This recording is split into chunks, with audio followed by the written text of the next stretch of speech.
Will we fix the weather? Yes. Should we fix the weather? By Robert Krulwich. Robert Krulwich, 1947 to current, is an American radio and television journalist who currently serves as one of NPR's science correspondents. The term climate change refers to a shift in the general distribution of weather patterns over a prolonged period of time. These changes can be caused by intrinsic environmental factors such as volcano eruptions or human activities like fossil fuel combustion and deforestation. This essay explores how humans will possibly respond to climate change in the future. As you read, take notes on each side of the debate about human intervention to prevent climate change. Because I'm at home, wind raging outside, trees bending, leaves flying, a hurricane descending, subway suspended, my day upended, I can't stop thinking, what is Maureen Ramo thinking? She teaches at Columbia University, up the block from where I live. She's a paleoclimatologist. Her focus is climate change, and in a book I am reading, she says someday soon we won't be climate victims, we will be climate choosers. We will engineer the climate we want. My feeling, she tells author and NPR commentator Child Craigs, is that there is never going to be another ice age as long as there are humans on the planet. No more ice ages. The Earth will, of course, keep moving nearer and farther from the sun. Our planet will keep wobbling on its axis, and there will be times when the Earth wants to be cold and icy, and other times when it wants to be warm and green.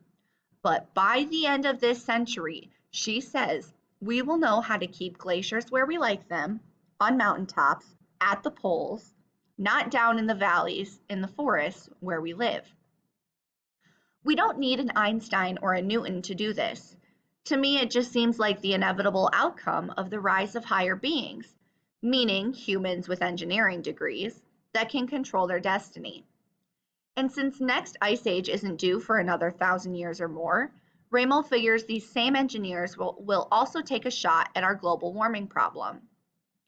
Right now, we are actively changing the climate in a very uncontrolled way, but I'm fairly certain that by the end of this century, we'll have developed the technology to titrate the climate, to basically control the level of CO2 in the atmosphere. We'd have a thermostat. Well, that's good news, no? After all, who wants their home washed away by a swollen ocean or mowed down by a glacier? Not me, not you. So of course, we should try to protect ourselves, and an engineered solution seems targeted, efficient, sensible. If we can pull it off, why not? Well, here's something to think about. About 5 years ago, Jason Box, a glaciologist from Ohio State University, flew 31 giant rolls of white plastic to a glacier in Greenland. That glacier was melting at an accelerating rate, and he wondered if putting a plastic blanket on top would reduce the melt. He and his team spread long rolls of white plastic across 10,000 feet of ice, then left for a while. His notion was that the white blanket would reflect back the rays of the sun, deflecting warmth, keeping the ice cool below. When he came back to check the results, here in this video you can see what he found. It worked. Exposed ice had melted faster than covered ice. He had not only saved 2 feet of glacier in a short time, he'd shown it's possible to keep glaciers intact longer. Plus, the fix was technological. No coal plants were shut down. Nobody was taxed, fired, or regulated. Ice was saved, no jobs lost. Just the sort of fix we're looking for. Thank you, but no thank you, says Conrad Steffen. Conrad Steffen, one of the world's most prominent climate scientists, was not impressed. He told Craig that people think technology can save the planet, but there are other things we need to deal with, like consumption.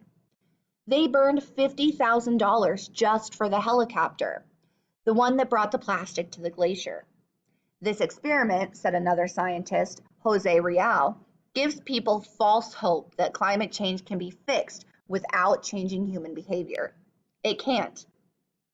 A better solution, he says, is to increase the efficiency of automobiles. Geoengineers shouldn't be the ones who clean up human messes, and there's no guarantee geoengineers won't make mistakes too. Technology won't give us a free ride.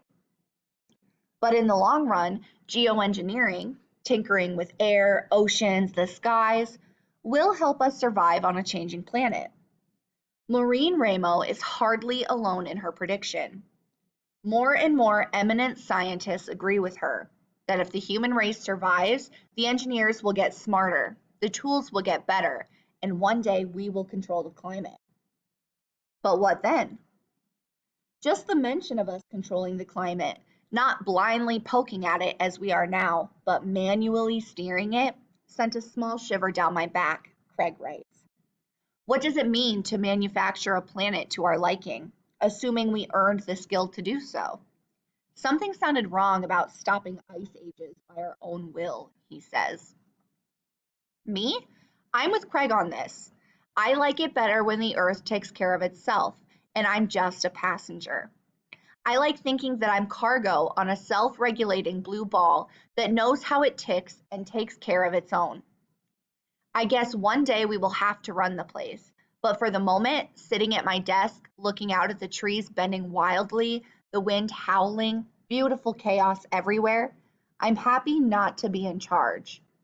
When you write the script, you aren't innocent anymore. You know too much.